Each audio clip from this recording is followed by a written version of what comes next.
The soft sound of a piano filled the restaurant air, mingling with the discreet clinking of silverware against fine china. For Richard Morgan, this was the sound of true peace. Amidst a chaotic schedule full of endless meetings, decisions that moved millions of dollars, and the constant pressure of being at the top of the American business world, his daily lunch at that small, elegant French bistro on the Upper East Side was his personal sanctuary. It was a piece of tranquility in his loud and demanding world. If you love emotional stories, subscribe to our channel and comment on where you're watching our videos from. This greatly helps our work. The food was impeccable, the atmosphere serene and sophisticated, but the true reason for his loyalty to the place had a name he repeated every day with a genuine smile: Sarah. She moved through the dining room with a grace that seemed choreographed by an invisible director. She wasn't just a waitress doing a mechanical job, she was the living soul of that enchanted place. Her dark brown hair was always tied in an elegant bun, and her honey-colored eyes overflowed with authentic kindness. She never needed a notepad to take Richard's order. The usual, Mr. Morgan, she would ask with a smile that seemed to light up even the darkest corner of the sophisticated room. "You know it, Sarah. It's the best part of my day," he would always reply, feeling the accumulated tension in his shoulders dissipate like mist in the sun. It was always a filet mignon with Dijon mustard sauce, medium rare, accompanied by golden crispy potatoes gratin, and always a generous glass of the house red, a full-bodied Argentine Malbec. Their conversation was brief and professional, but loaded with a comfortable familiarity that Richard couldn't find anywhere else in his life. She would ask about his day with genuine interest, and he about hers with sincere curiosity. They were small islands of normalcy in his extraordinary and complex life. Sarah didn't see him as the millionaire from the covers of business magazines, nor as the tycoon who built an empire from nothing, but simply as Richard, the quiet customer at table 7 who liked his steak, prepared in a very specific way. And he, in turn, saw in her a real and authentic person, someone whose smile wasn't for sale, and whose kindness was a spontaneous gift, not a calculated formality. In a world where every interaction seemed to have an invisible price tag, those moments were too precious to ignore. Richard found himself counting the hours until noon, when he could sit at that table and feel like he was just a man enjoying a good meal. However, this bucolic peace was brutally interrupted once a month, without exception. The tradition was as immutable as the tides. The monthly dinner with his fiancée, Claire, and her parents, Jean-Pierre and Catherine Beaumont. The setting was exactly the same elegant bistro with its marble tables and upholstered chairs, but the atmosphere transformed completely when they entered. The air, once light and welcoming as a hug, became dense and heavy, laden with suffocating formalities and unsaid expectations that hung like storm clouds. The first thing Richard always noticed was the striking absence of Sarah. At these specific dinners, she was never there to greet him. The service was handled by another waiter, an older man named George, efficient and proper, but completely lacking the human warmth from Sarah that he so appreciated. Richard even asked about her once, driven by curiosity and perhaps a bit of discomfort. "It's her night off, sir," George replied curtly, ending the subject firmly.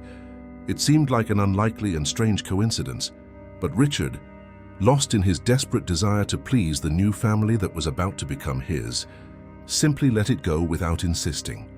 Claire Beaumont was the living embodiment of refined elegance, beautiful as a magazine model, cultured as a university professor, with a smile that could disarm entire armies and calm angry crowds. Richard loved her deeply, or at least he intensely loved the idea of her that he had built in his mind. He loved how she seemed to perfectly complete his successful life. The touch of European sophistication she brought to his American business world. It was as if she were the final piece of a puzzle he didn't even know he was assembling. Her parents, Jean-Pierre and Catherine, were descendants of an old, aristocratic French lineage, and they made absolutely sure that everyone around them knew it, through every gesture and word. Jean-Pierre was a tall, imposing man, with impeccable posture like a retired military officer, and a piercing gaze that seemed to meticulously evaluate the price of everyone and everything that crossed his path.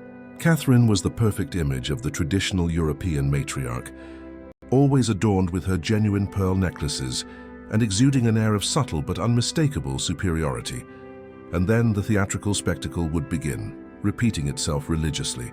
Jean-Pierre would say to Claire, just after the appetizers arrived delicately at the table, "I just remembered that fascinating story about our cousin in Avignon. C'est incroyable, n'est-ce pas?" And just like that, the iron curtain of the foreign language would descend heavily upon the table, like an invisible guillotine.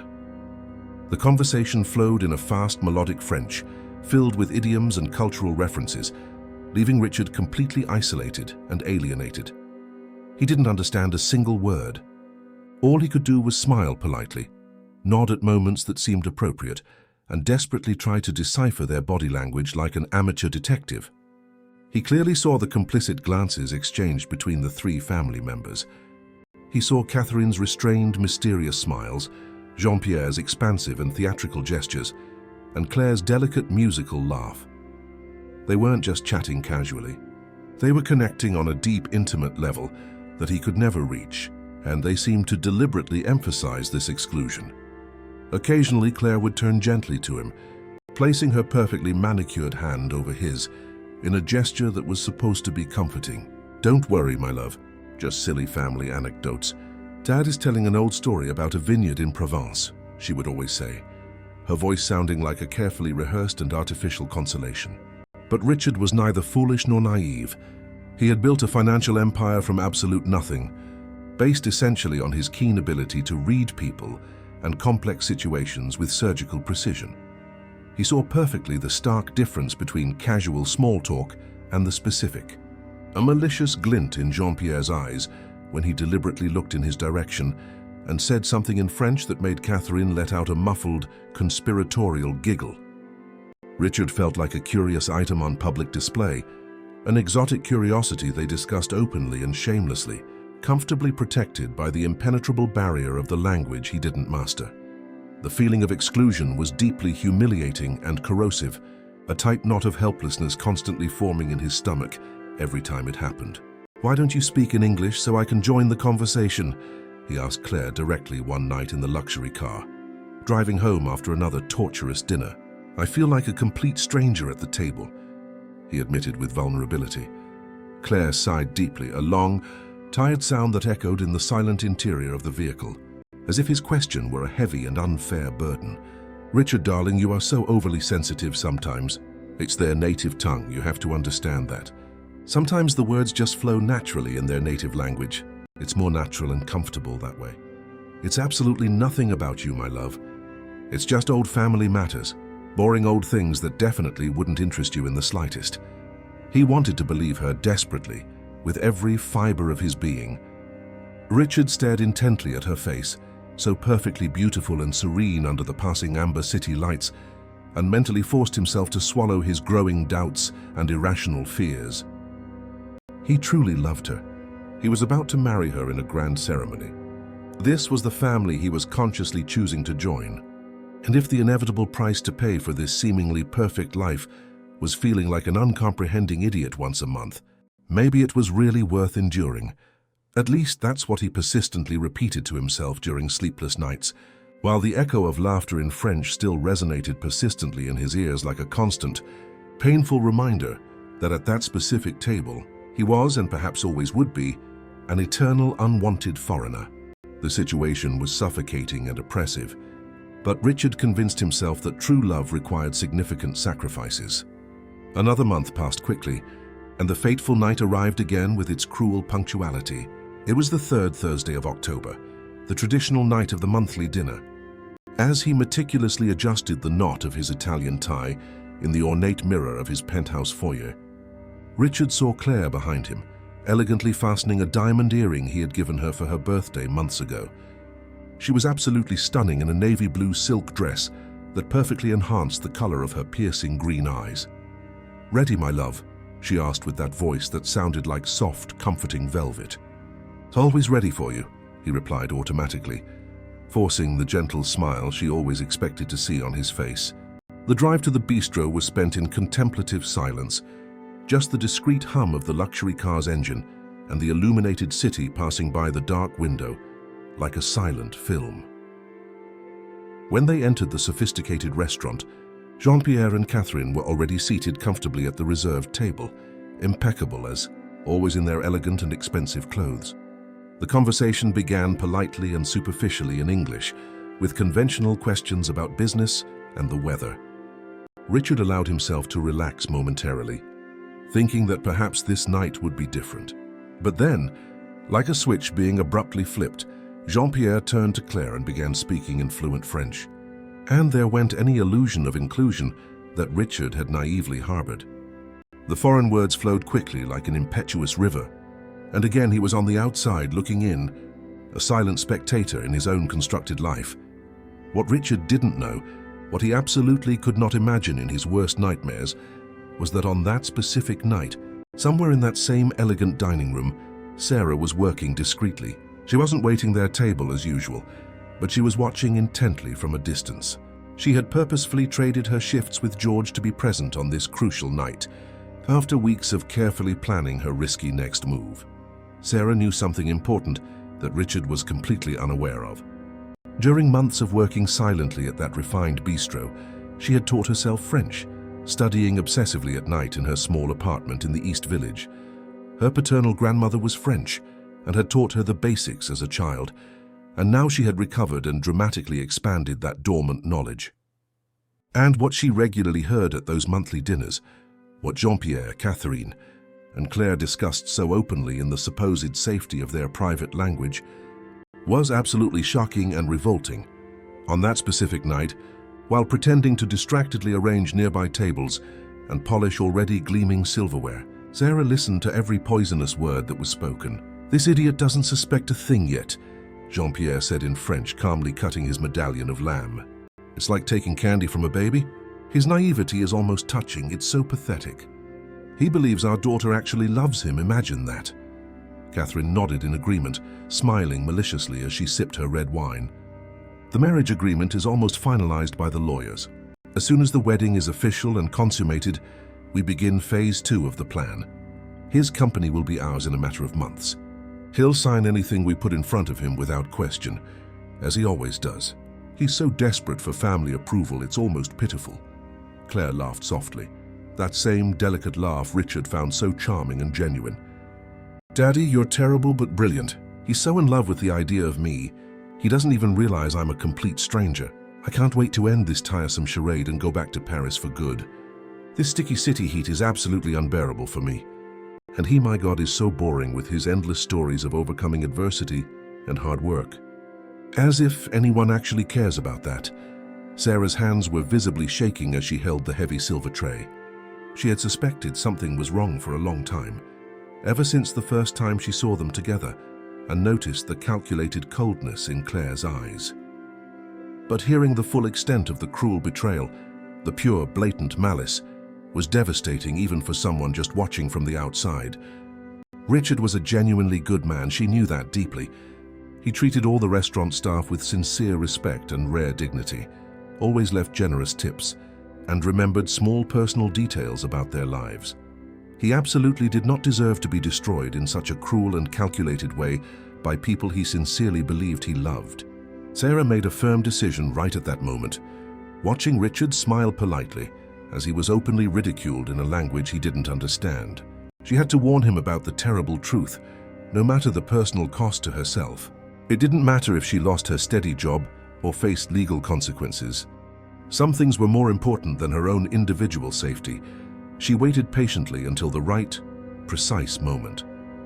Dessert had been elegantly served, a chocolate soufflé with vanilla ice cream. Richard stood up politely from the table, as he always did, murmuring something about washing his hands. It was the perfect moment Sarah had been anxiously awaiting. She followed him discreetly down the narrow corridor that led to the sophisticated restrooms, her heart pounding violently against her ribs like a tribal war drum. "Mr. Morgan," she called out softly, her voice visibly trembling with the urgency of the moment. He turned around, surprised and confused, his eyes widening as he finally recognized her. Sarah was there, but something in her normally serene face was completely different. There was a fierce intensity in her honey-colored eyes, a determination he had never seen before in that gentle woman. "Sarah, what are you doing working here today?"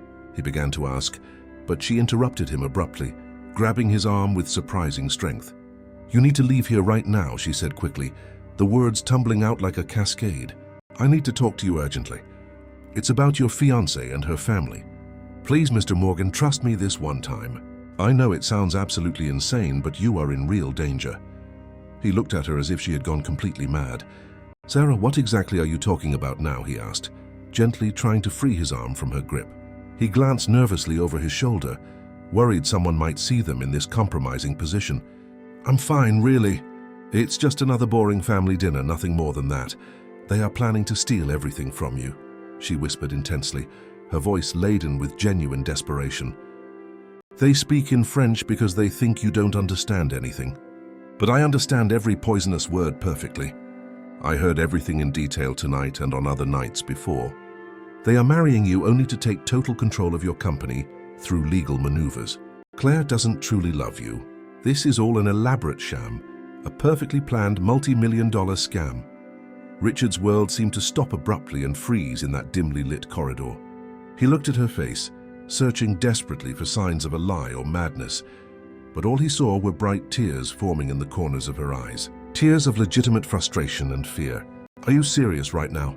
he whispered in disbelief, feeling his stomach turn violently. "Completely serious," she replied firmly. "Would I risk my job, my reputation, everything I have, to lie about something this serious?" Richard felt his legs weaken dangerously. He leaned heavily against the cold wall, trying to process what he was hearing. Part of him desperately wanted to reject it as absurd, as the jealousy of an infatuated employee or some ridiculous misunderstanding. But another part, the part that always warned him in risky negotiations, the intuition that had saved him from bankruptcies and business fraud over the years, was screaming that Sarah was telling the absolute truth. "Prove it to me then," he said finally, his voice coming out hoarse and strangled. "If this is really true, you have to prove it to me concretely."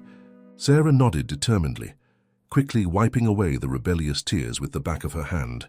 "Go back to the table now, act completely normal like always, but pay very close attention to their facial expressions when they talk in French. Really watch their eyes, Richard. Watch how they look at you specifically. And tomorrow morning, meet me here at the restaurant before it opens. I will show you concrete evidence I've managed to secretly gather." He hesitated for a long, tense moment, staring at her. Everything inside him wanted to run back to that table, hug Claire, and completely forget this disturbing conversation. But something stronger kept him standing there, something he couldn't easily ignore. "All right," he finally agreed, his voice barely above a faint whisper. "Tomorrow then." "But Sarah, if this is some kind of cruel joke or mistake," he left the threat hanging in the air incomplete. "It's no joke," she promised solemnly. "I only wish it were just a foolish misunderstanding." Richard walked back to the table on shaky, unsteady legs, feeling as if he were walking through a surreal, distorted dream. Claire looked at him with a carefully calibrated expression of concern. "Is everything all right, darling? You were gone for quite a while." "Yes, sorry. Just a quick, urgent work call," he lied automatically, his voice sounding strange even to his own ears. And then Richard did exactly what Sarah had instructed. He watched intently, really watched for the first time with clarity.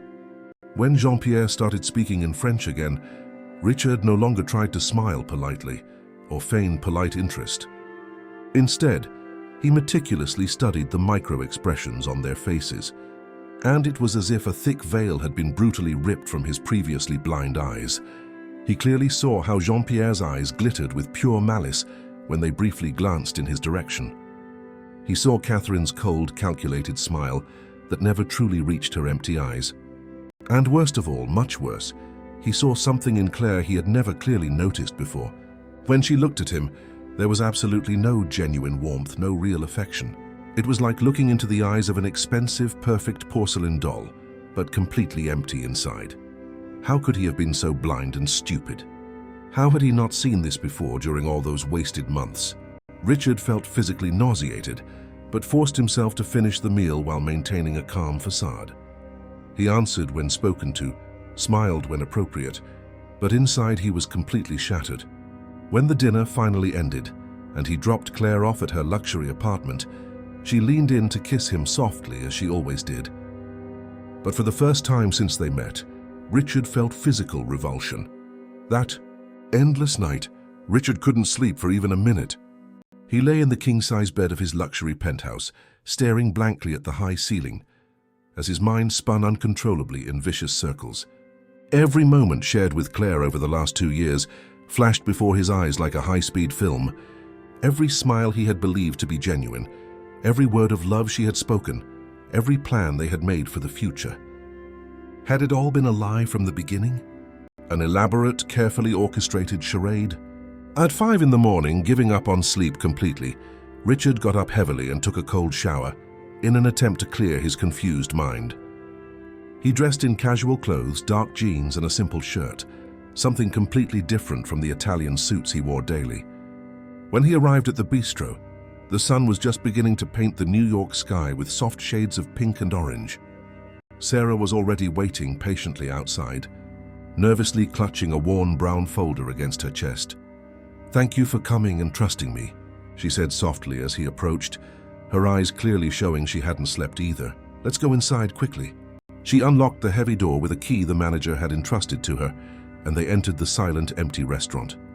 The natural morning light streamed through the large windows, giving everything a strange and unreal, almost ghostly appearance. The tables were all impeccably set, waiting for the lunch customers. But the place looked completely different without the usual buzz of voices and laughter. They sat at a discreet table in the back of the room, far from the street windows.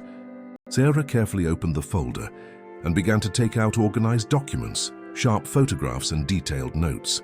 "I started suspecting about 6 months ago," she began to explain, her voice low but firm. "The first time I saw them dining here together, something seemed wrong and artificial. The way Claire looked at you when she thought no one was watching. It wasn't love, Richard. It was cold calculation." She pushed some photographs across the table. They were taken discreetly from a distance, showing Jean-Pierre leaving a law office in downtown Manhattan. "I followed him a few times on my day off," Sarah admitted, her voice tinged with guilt. "I know I shouldn't have, but I needed to be absolutely sure before telling you anything. He met 3 times with a lawyer specializing in marriage scams and corporate fraud. A man with an absolutely terrible reputation in the market." Richard picked up the photos with trembling hands, studying every detail carefully. There were timestamps on the images, all taken within the last few months. "How did you get all this by yourself?" he asked, impressed and frightened at the same time by her dedication. "I have a cousin who's a private investigator," she explained. "I asked him for help. He did it as a personal favor, free of charge. He also thinks you deserve to know the whole truth." There were more printed documents, pages and pages of detailed information, legally obtained phone conversation records, though Sarah didn't explain exactly how, transcripts of some of the French conversations she had managed to discreetly record with her cell phone during the dinners, using a special app. The written translations were devastating and brutally clear. There was absolutely no ambiguity in their intentions. They meticulously planned to have Claire marry Richard, have him sign documents that would gradually transfer control of his company to a ghost holding company controlled by them, and then, once everything was secure, simply disappear back to France, leaving him completely ruined financially. The plan was ingenious in its calculated cruelty. They had deeply studied American laws on marital property, finding legal loopholes they could skillfully exploit. Their lawyer specialized in making it seem like everything was completely voluntary and legal, that Richard was making bad business decisions on his own. When everything inevitably fell apart, it would look like he was simply incompetent in managing his own assets, not that he had been purposefully deceived by professional scammers. Richard felt a physical nausea rising in increasingly strong waves. He read every word, every line, every damning piece of evidence. His entire life was there in those papers, transformed into a meticulously planned fraud. "How long until the wedding?" Sarah asked gently, though she already knew the answer. "Just 3 weeks," he replied, his voice sounding hollow and distant. "The ceremony is already completely planned. The invitations were sent out a month ago. Everything is arranged and paid for." "What are you going to do now?" she asked, gently placing her hand on his in a gesture of genuine comfort. Richard looked at that small, calloused hand on his, so different from Claire's perfectly manicured one. There was honesty in that simple touch, something he realized he had never truly felt with his fiancée, despite all their time together. "I have to confront them, obviously," he said finally. his voice gaining a determination he hadn't felt in hours. But I have to do it the right strategic way. If I just cancel the wedding and confront them directly, they'll deny everything vehemently and might even sue me for defamation. Sarah nodded understandably. You need an excellent lawyer, she said, and you need to do it in a way that catches them completely off guard. Richard thought for a long moment, his business mind finally starting to work again after the initial shock. I have an idea, he said slowly, but it's going to require me to be a better actor than I ever thought I could be. I'll have to pretend I know absolutely nothing. Continue with the wedding preparations as normal. Make them believe everything is going perfectly according to their plan. And at the right, precise moment, he continued, his voice growing stronger and more determined, I'll reveal that I know everything. I'll have lawyers present, maybe even the police if necessary. I'll make sure they not only lose the scam, but also face real consequences for what they tried to do to me. Sarah smiled sadly. That's going to be extremely difficult for you, she warned, pretending you still love her, acting normally. It will be constant psychological torture. I know that perfectly well, Richard admitted, but it's the only way to ensure that justice is properly served. If I act impulsively now, they'll get away with it easily. He looked directly into her eyes. Sarah, why did you do all this for me? You barely even know me, really. You risked so much, your job, possibly your safety too. Why exactly? She looked away momentarily, a soft blush coloring her cheeks. Because you're a good man, Richard, she said simply. In all these months serving you, I saw how you treat the people around you. You were always kind and respectful to all the staff, always asked about our families and remembered small details. You left generous tips even when the service wasn't perfect. You are genuine and authentic in a world full of falsehood. She paused briefly, gathering the courage to continue. And maybe, she admitted quietly, maybe because somewhere along the way I started to care about you as more than just a regular customer. I'm not saying this expecting anything in return, she added quickly, seeing the surprised expression on his face. I just couldn't stand by and watch you be destroyed by such cruel and calculating people when I had the power to prevent this tragedy. Richard felt something tighten in his chest, an emotion he couldn't quite name at that moment. Thank you, he said, and this time the word had real significant weight. Thank you for seeing the man behind the money. Thank you for genuinely caring when no one else seemed to. He gently squeezed her hand. We're going to make this happen together. Will you help me plan every step? She nodded firmly, her honey-colored eyes shining with renewed determination. To the end, Richard. To the end of this whole charade, the next 3 weeks were the most difficult of Richard's life. Every day required him to put on a perfect, convincing mask, to smile and laugh and pretend to be in love with a woman he now knew was planning his complete financial ruin. He continued with the wedding preparations, approving flowers and menus, trying on elegant suits and discussing guest lists. Claire was radiant during this time, her smile brighter than ever.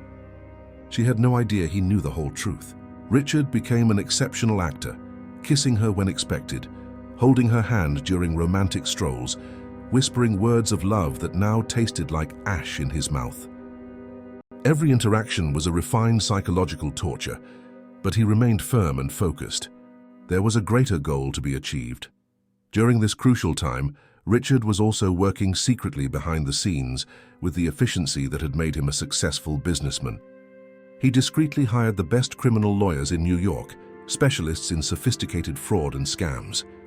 He showed them all the evidence Sarah had meticulously collected. The lawyers confirmed the case was solid and serious, that there was sufficient basis for criminal and civil actions against Jean-Pierre, Catherine and Claire, but more importantly, they helped Richard architect a perfect and infallible plan.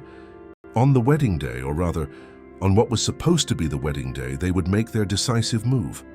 It would be public enough to humiliate the scammers, but controlled enough not to create an unnecessary scandal that would also tarnish Richard's reputation. It was a delicate balance that required perfect timing and nerves of steel. Sarah became his closest confidant and ally during those tense weeks. They met regularly at the closed restaurant, always early in the morning or late at night when there was no risk of being seen together. She helped him rehearse his lines to maintain his composure when he just wanted to break down. She became his safe harbor in the midst of the devastating emotional storm. and something else was growing between them, something neither of them was ready to admit openly or put into words yet. A connection that went far beyond gratitude or simple friendship. In her eyes, Richard saw something he had never seen in Claire's eyes. A genuine, deep concern for his emotional well-being, not for his bank account. And Sarah saw in him not the imposing millionaire, but a vulnerable, wounded man desperately trying to maintain his dignity. The night before what would have been the wedding finally arrived. There was a rehearsal dinner scheduled, a tradition Claire had insisted on maintaining, following French customs. Richard arrived at the rented banquet hall, a luxurious and elegant space decorated with thousands of imported white flowers. Everything was too perfect, too artificial, like the sham relationship itself he had been living. Jean-Pierre greeted him with false cordiality, slapping him hard on the back. "Tomorrow you finally become part of our family officially, Richard," he said in his heavily accented English. "We are so happy to have you." Richard forced a smile and nodded, while inside he thought about how this man had coldly and calculatedly planned his complete destruction. Catherine kissed him lightly on the cheeks, her expensive, cloying perfume invading his nostrils. "It will be a wonderful and memorable day," she purred falsely. And it truly would be memorable, Richard thought with bitter irony, just not in the way they imagined or expected. Claire was absolutely stunning in a simple white dress, a prelude to the wedding gown she would wear the next day. She approached him, her green eyes shining with what looked like genuine joy, but which Richard now recognized as poorly disguised greed. "I can't wait to be your wife officially," she whispered, kissing him softly on the lips. "Me neither," he lied softly back, and the lie came so easily that even he was surprised at his newfound ability to deceive. The dinner proceeded as expected, with prepared emotional speeches, toasts with expensive French champagne, and lots of forced laughter. Richard played his part perfectly, the happy, infatuated groom about to start a wonderful new life. But when he finally got home late at night, he allowed himself to collapse onto the bed, completely exhausted emotionally and physically. His phone vibrated gently with a text message. It was from Sarah.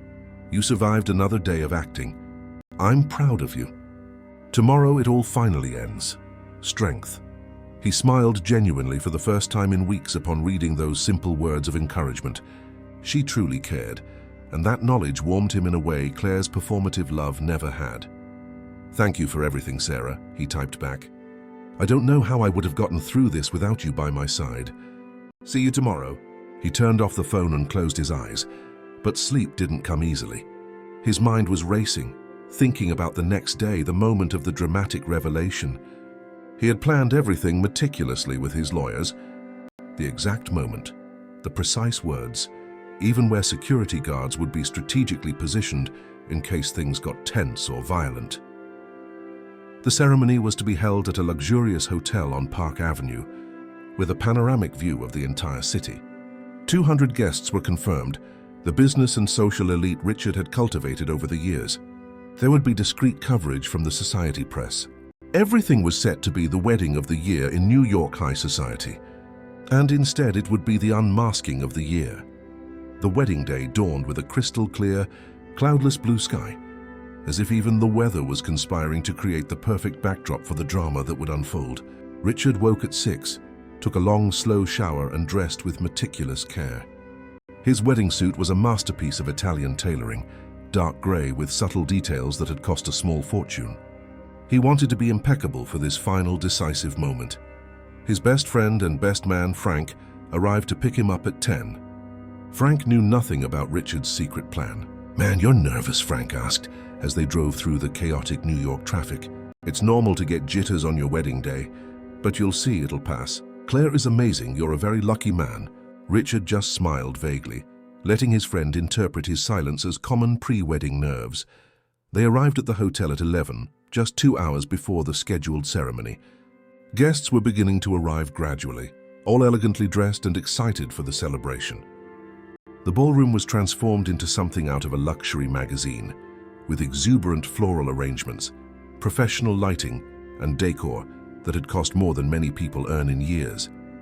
Richard greeted the guests automatically, shaking hands and accepting congratulations that seemed to echo from far away.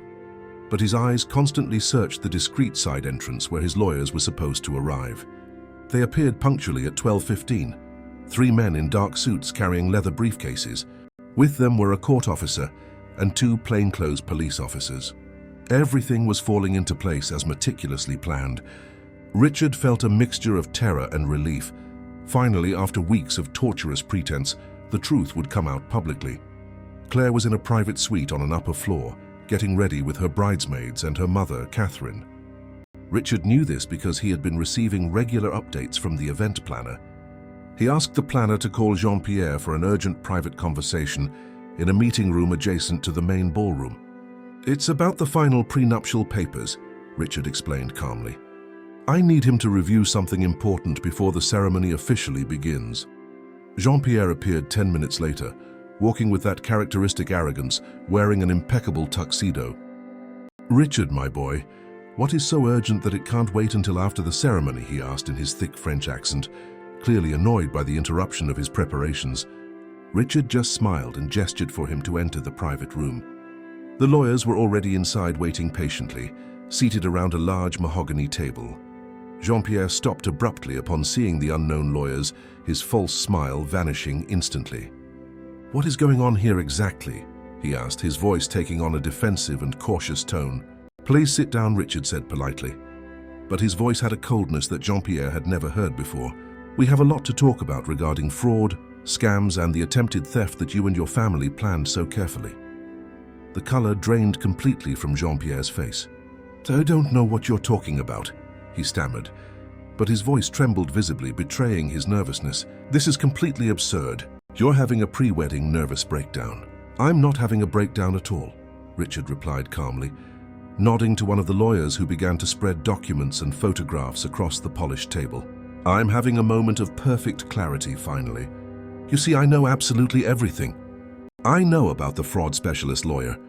I know about the plans to take over my company through false documents. I know about every conversation in French you had ridiculing my trust and naivety." "Impossible," Jean-Pierre whispered, staring blankly at the scattered evidence. "How could you possibly know all this?"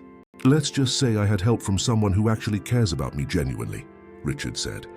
"Someone who speaks fluent French and heard every poisonous word you pronounced, thinking you were safe behind the language barrier." At that exact moment, Catherine and Claire were escorted into the room by discreet security guards. They entered confused and angry, still dressed in their preparations for the ceremony. "What is going on here?" Claire demanded, looking around the room with growing apprehension.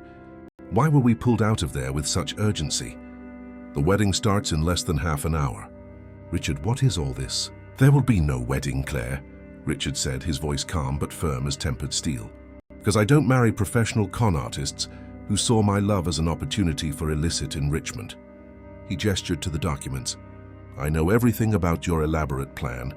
I know you never truly loved me. I know this has all been a calculated sham since the first day we met." Claire turned pale as wax, but quickly tried to regain her composure. "Richard, my love, you are completely confused," she began, her voice taking on that syrupy tone she always used to manipulate him. "Someone is putting ridiculous ideas in your head. Whoever told you these absurd lies, they are trying to separate us because they are jealous of our happiness." "Enough lies," Richard cut in coldly. "I have recordings of your conversations. I have photos, documents, witnesses. I have everything necessary to prove your criminal intentions in a court of law." Catherine finally found her shrill voice. "You can't do this to us," she practically screamed, all her aristocratic composure vanishing in panic. "We are from an internationally respected family. We have powerful connections all over Europe. We will sue you for defamation, for breach of contract, for everything we can imagine." "Feel free to try," Richard replied calmly. "My lawyers are eager to defend this case, and I'm sure the American and French press will love the story about French aristocrats trying to pull a multi-million-dollar scam on a successful American businessman." One of Richard's lawyers, a middle-aged man with thick glasses, cleared his throat politely. "Mr. Beaumont." "Mrs. Beaumont, Miss Beaumont," he began formally. "You have 2 options at this very moment. Option 1. You can sign these documents agreeing to leave the United States immediately, waiving any claim on Mr. Morgan or his assets, and agreeing never to contact him again. under penalty of criminal prosecution. Option 2, we can proceed with formal criminal charges for attempted fraud, identity fraud, and conspiracy. In that case, you will likely face prison and a long, costly legal battle that will completely destroy your respected reputations. The heavy silence that followed was absolute and suffocating. Jean-Pierre looked at his wife and daughter, clearly seeing the fear stamped on their once confident faces. They had been completely defeated, and they knew it perfectly. "How much time do we have to decide?" he asked finally, his voice sounding defeated and old. 15 minutes, the lawyer replied, checking his expensive watch. "The court officer present here is prepared to serve the appropriate documents, depending on your final choice." Claire took a shaky step toward Richard, perfectly timed tears beginning to stream down her carefully made-up cheeks. "Richard, please," she begged, her voice breaking dramatically. "Maybe it started this wrong way, but I really did fall in love with you over time. You have to believe me. I can change completely. We can start over from scratch. Don't destroy what we have because of a terrible misunderstanding." Richard looked her directly in the eyes without blinking, seeing beyond the rehearsed performance for the first time with absolute clarity. "You are an exceptional actress, Claire," he said calmly. "I truly believed you for all this wasted time. But now I see that every tear, every smile, every word of love was simply part of an elaborate script. The painful truth is that you never truly knew me, never genuinely wanted to know me. You only knew my bank balance and my valuable properties." He turned to Jean-Pierre and Catherine, who remained in tense silence. "You have 10 minutes now to decide your fate. I strongly suggest you choose the option that allows you to maintain at least a shred of dignity." Richard left the room without looking back, leaving the broken family with the relentless lawyers. In the silent hallway, he leaned heavily against the cold wall, closing his eyes and breathing deeply. It was finally done. The confrontation he had mentally rehearsed hundreds of times had happened. And despite the sharp pain he still felt, there was also an immense and liberating relief. Frank appeared running down the hall, clearly worried and confused. "Richard, man, what is going on exactly?" he asked anxiously. "The guests are asking why there's a delay. And why the hell are there lawyers and cops here at your wedding?" "There's not going to be a wedding today, Frank," Richard said calmly, placing a reassuring hand on his friend's shoulder. "I'll explain everything in detail later, I promise. But right now I need you to help me with something very important. You need to inform the guests that the ceremony has been definitively cancelled due to unforeseen and serious circumstances. Apologize on my behalf and say that a full explanation will be given later." Frank stared at him, completely shocked. "Are you serious right now? You're going to cancel the wedding of the century like this at the last minute?" "Completely serious," Richard confirmed. "And before you ask, yes, I have excellent, well-founded reasons.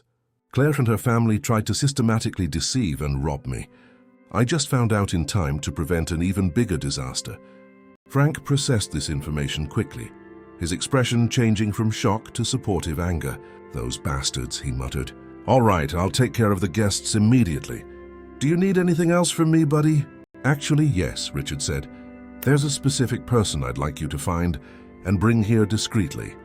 She should be waiting near the service entrance at the back of the hotel. Her name is Sarah Silver. Tell her everything went as planned and that I need to see her urgently." Frank nodded, unspoken questions shining in his curious eyes, but respecting his best friend's moment. "You got it," he said before hurrying off to his tasks. Richard returned to the room where he had left the Beaumont family. When he quietly opened the door, he found the three of them sitting in dead silence, staring at the documents scattered on the table as if they were irreversible death sentences. "We have decided to accept your proposal," Jean-Pierre said without lifting his shamed eyes, his voice small and defeated. "We will sign the necessary papers and leave the country immediately as agreed. But you will regret this eventually, Richard. You are throwing away an entire family over a silly misunderstanding." "It's not a misunderstanding when I have recordings of your own words admitting the criminal plan," Richard replied coldly. "And the only thing I'll regret is wasting 2 years of my life on such false mercenary people. But it's a valuable lesson I've learned about blindly trusting polished appearances." The documents were signed in tense silence, each signature seeming like a small insult to the Beaumont family's inflated pride. The lawyers meticulously checked each signature and initial, ensuring everything was legal and binding. "You have 48 hours to leave U.S. territory," the lead lawyer informed them curtly. "If you are found here after that specific deadline, the criminal proceedings will be initiated automatically, without further warning. Is that absolutely clear?" Jean-Pierre nodded rigidly, standing up with difficulty as if he had aged decades in minutes. Catherine followed in silence, her aristocratic posture finally broken completely. But it was Claire who stopped at the door, turning for one last dramatic time. "I hope you find what you're really looking for, Richard," she said, and for the first time, her voice sounded almost human and true. "I hope there is someone out there who can love the man behind all the money, because clearly I couldn't do it." And with those surprisingly honest words, she left, leaving Richard alone with his turbulent thoughts. There was something sad about that moment, despite all the betrayal and lies. They were lost, empty people, incapable of seeing value in anything beyond bank figures. Frank returned minutes later with Sarah by his side. She was dressed simply but elegantly, a modest navy blue dress and comfortable flat shoes. Her hair was down, falling in natural waves over her shoulders, so different from the professional bun she wore at work. When her eyes met Richard's, there was a genuine deep concern etched in them that warmed something inside him that had been frozen for a long time. "It's okay," he said before she could ask. "It's finally over. They signed the papers and will be gone from the country in 2 days. Thanks to you, Sarah. Thanks to your extraordinary courage, I didn't lose everything I've built over all these years of hard work." She smiled shyly, wringing her hands nervously. "I just did what was morally right. Any decent person would have done the same in my position." "No," Richard disagreed gently, walking over to her. "Most people would have looked the other way, protecting their own selfish interests. You risked everything without expecting anything in return. That is rare and far too precious." Frank watched the interaction between them with obvious growing interest, a smile beginning to form on his face. "So this is the heroine of the story," he said with clear approval. "Sarah, a pleasure to meet you. I'm Frank, this stubborn man's best friend, and from what I can see and feel, you might be much more than just an anonymous savior if you let this future develop naturally." Sarah blushed intensely, but didn't deny the obvious insinuation. Richard felt his own face heat up too, but he couldn't help smiling genuinely. In the turbulent days that followed, Richard had to deal with the public fallout of cancelling the wedding of the year so dramatically. There was endless speculation in the society press, malicious gossip, and absurd theories about what had really happened. But Richard maintained his dignity, releasing only a short, formal statement explaining that he had discovered fundamental and insurmountable incompatibilities that made the marriage impossible. He did not publicly expose the sordid details of the planned scam, allowing the Beaumont family to retain some semblance of dignity as they fled back to France in defeat. During this difficult and transformative period, Sarah was constantly by his side, offering quiet, comforting support. They didn't talk much about what was growing between them, both still processing everything that had happened, but the deep connection strengthening between them every day was undeniable. She helped him rediscover the simplicity of life's good things, reminding him that genuine happiness didn't come from dinners at expensive restaurants or high society parties. They walked together through Central Park on Sunday mornings, talking about everything and nothing. They visited small hidden cafes in Greenwich Village that Richard had never known about, despite living in New York his whole life. They watched old films at an art house cinema, sharing popcorn and genuine laughter. They were simple but profoundly significant moments that Richard had never truly experienced with Claire and her false European sophistication. One rainy Saturday night, 3 months after the cancelled wedding, Richard invited Sarah to dinner at a special place he had carefully chosen. She was surprised when the car stopped in front of the French bistro where it had all begun so many months ago. The same place where he had lunch every day, where she had served him with a gentle smile, where she had risked everything to save him from financial and emotional ruin. "Richard," she said uncertainly, looking at the restaurant's illuminated facade. "Are you absolutely sure? Won't it bring back bad, painful memories?" He took her hand gently, interlacing their fingers. "I want to completely redefine this place," he explained tenderly. "I want it to stop being the scene of humiliation and deception and become the place where our true story officially began." They walked in hand and were warmly greeted by the manager who knew them both well. George, the waiter who always served at the tense dinners with the Beaumont family, greeted them with a genuine relieved smile. "It's very good to see you two together finally," he said sincerely. "We always knew there was something special between you waiting to bloom." They sat at table 7, Richard's usual table, but now everything was completely different and new. There was no suffocating tension in the air, no conversations in foreign languages to deliberately exclude him, no false smiles hiding malicious intentions. There was only him and Sarah, two real people with an authentic connection that had been forged through adversity and overcome through mutual courage. The food was delicious as always, but Richard was barely paying attention to what he was eating. His eyes were fixed on Sarah, watching how the soft candlelight danced on her expressive face. "I owe you everything, Sarah," he said softly, putting his fork down. "You didn't just save me financially, you saved me from becoming a bitter, closed-off man who would never trust anyone truly again. You showed me that genuine kindness still exists in this cynical world, that not all people have hidden agendas." She shook her head gently, her honey-colored eyes shining with restrained emotion. "You're giving me too much credit, Richard. You were always a good man. I just helped you see that you were surrounded by the wrong people who didn't deserve your precious trust."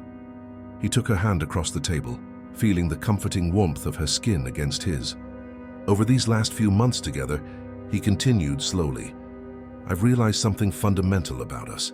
With Claire, I was always trying to be someone I wasn't, trying to impress, trying to fit into a world of artificial sophistication that never truly belonged to me. But with you, I can just be myself without masks or pretenses. And that is liberating in a way I never imagined possible before." Sarah smiled sweetly, squeezing his hand in a silent response. "I feel the exact same way," she admitted. "With you, I'm not just the waitress who serves food and smiles politely.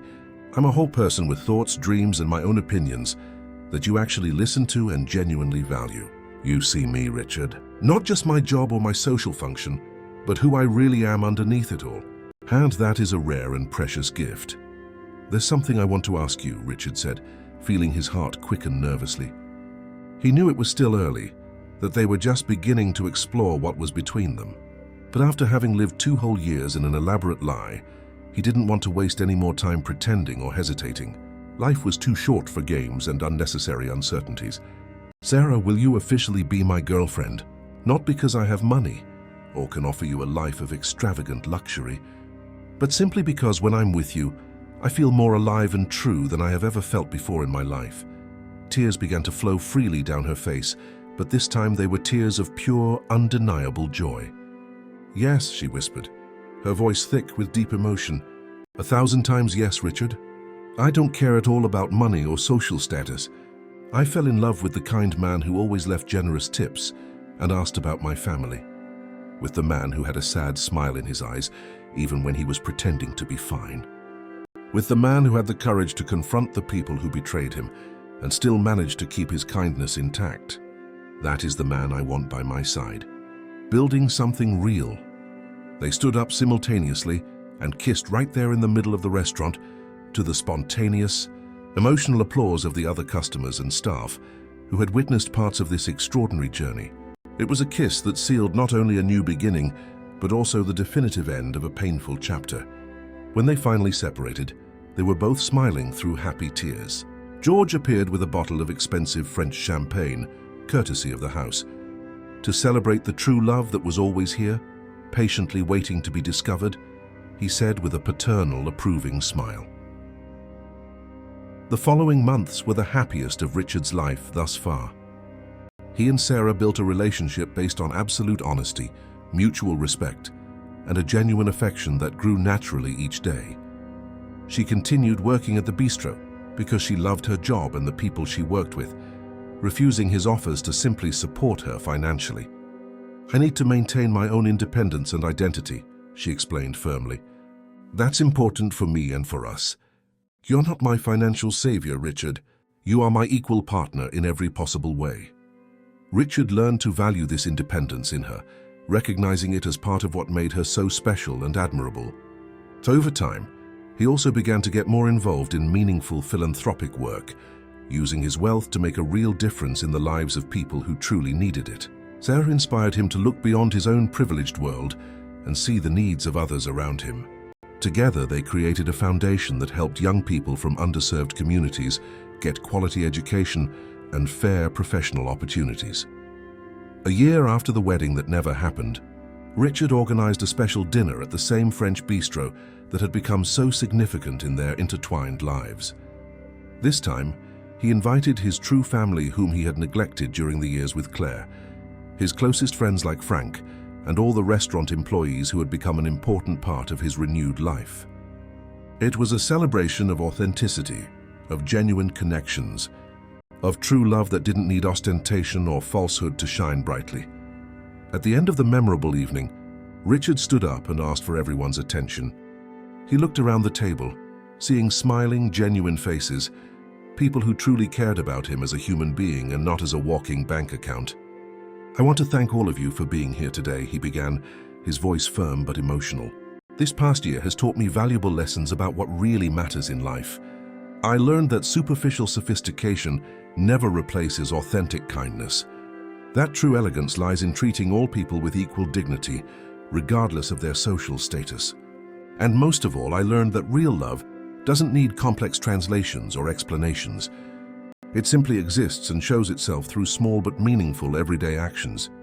He turned to Sarah, who was sitting beside him, radiant with genuine happiness. "And I learned all of this thanks to this extraordinary woman who had the courage to tell me a painful truth when it would have been much easier and safer to simply remain silent. Sarah, you didn't just save my company or my material fortune. You saved my ability to trust again, to love truly, to be vulnerable without paralyzing fear. You gave me a future worth living fully, and for that, I will love you eternally with all possible sincerity." The end of the story. Dear readers and special listeners, we deeply hope the story of Richard and Sarah has touched your hearts in some significant way.